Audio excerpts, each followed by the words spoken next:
सचिन का 25वां जन्मदिन और शारजा का मैदान। आज से ठीक 2 दिन पहले 22 अप्रैल को सचिन तेंदुलकर ने ऑस्ट्रेलिया के खूंखार गेंदबाजों को रेत में मिलाकर भारत को फाइनल में पहुंचाया था। लेकिन कहानी अभी खत्म नहीं हुई थी। आज तारीख थी 24 अप्रैल 1998, सचिन का 25वां जन्मदिन और कोका कोला कप का फाइनल। एक तरफ थी वो अजय Australia, Shane Warne, Kasprowicz, Damien Fleming और स्टीव वॉ की अगुवाई में वो टीम जिसके नाम से दुनिया के बड़े बड़े बल्लेबाजों की रूह कांपती थी। दूसरी तरफ था एक 25 साल का लड़का सचिन रमेश तेंदुलकर, जो अपने बल्ले से उस दिन कंगारुओं का साम्राज्य ढहाने को तैयार था। पिछले मैच में मैन ऑफ द मैच लेते वक्त सचिन ने जो चेतावनी दी थी कि फाइनल में मैं इससे भी खतरनाक खेलूंगा, वो वादा पूरा करने की आज रात थी। तो चलिए ले चलते हैं आपको उस ऐतिहासिक जंग में जब डेजर्ट स्टॉर्म पार्ट 2 में ऑस्ट्रेलिया को सचिन ने घुटनों पर ला दिया था।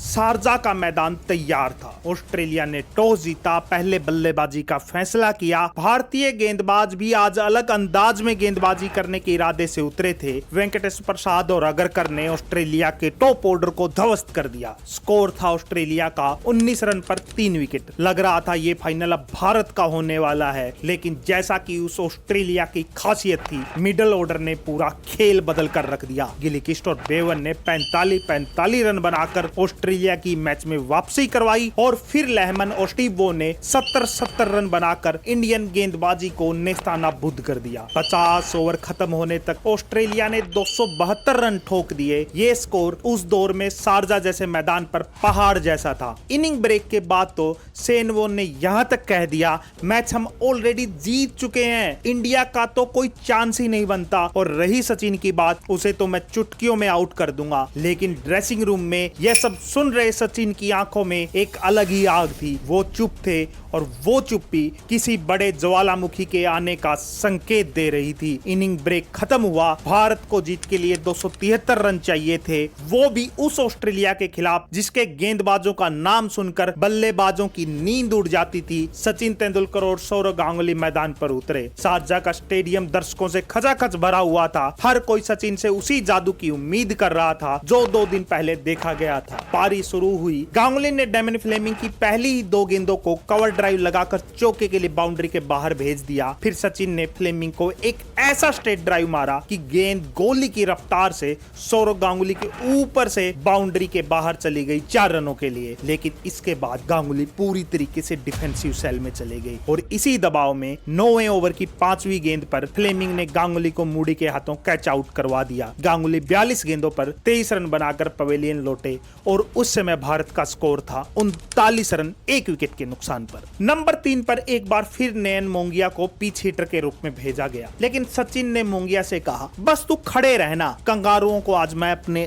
आप देख लूंगा। और फिर शुरू हुआ वो खेल, सचिन की वो बैटिंग जो क्रिकेट इतिहास में हमेशा याद रखा जाएगा। सचिन ने कास्परोविच की गेंद को मिड ऑफ के ऊपर से ऊंचा छक्का मारा जो आज भी फैंस के दिलों में बसा हुआ है। फिर फ्लेमिंग को सचिन ने एक कट करके भी शानदार चौका मारा। मोंगिया भी संभल कर बैटिंग कर रहे थे। दोनों ने मिलकर 24.2 ओवर में 128 रन तक स्कोर पहुंचा दिया। लेकिन तभी फ्लेमिंग ने मोंगिया को आउट करके भारत को दूसरा झटका दे दिया। मोंगिया ने आउट होने से पहले 28 रन की एक इंपॉर्टेंट इनिंग खेली। इसके बाद सचिन का साथ देने मोहम्मद अजहरुद्दीन आए, लेकिन तब सचिन ने ठान लिया कि मैच उन्हीं को जिताना है। और फिर शुरू हुआ सचिन का वो तूफान जिसे डेजर्ट स्टॉर्म पार्ट 2 कहा जाता है। इनिंग ब्रेक में सचिन को चुनौती देने वाले वॉर्न गेंदबाजी को आए, वो स्पिनर जिसने दुनिया के बेस्ट बल्लेबाजों को भी अपनी फिरकी से नचा दिया था। सचिन ने उनकी पहली गेंद को स्टंप से उठाकर लॉन्ग ऑन के ऊपर से छक्के के लिए मारा। अगली गेंद पर एक शानदार कवर ड्राइव से चौका मारा। वॉर्न का चेहरा लाल हो गया था। वो समझ ही नहीं पा रहे थे इस लड़के को कैसे रोके। कमेंटेटर टोनी ग्रे की आवाज गूंज रही थी, what a player, Sachin is unstoppable.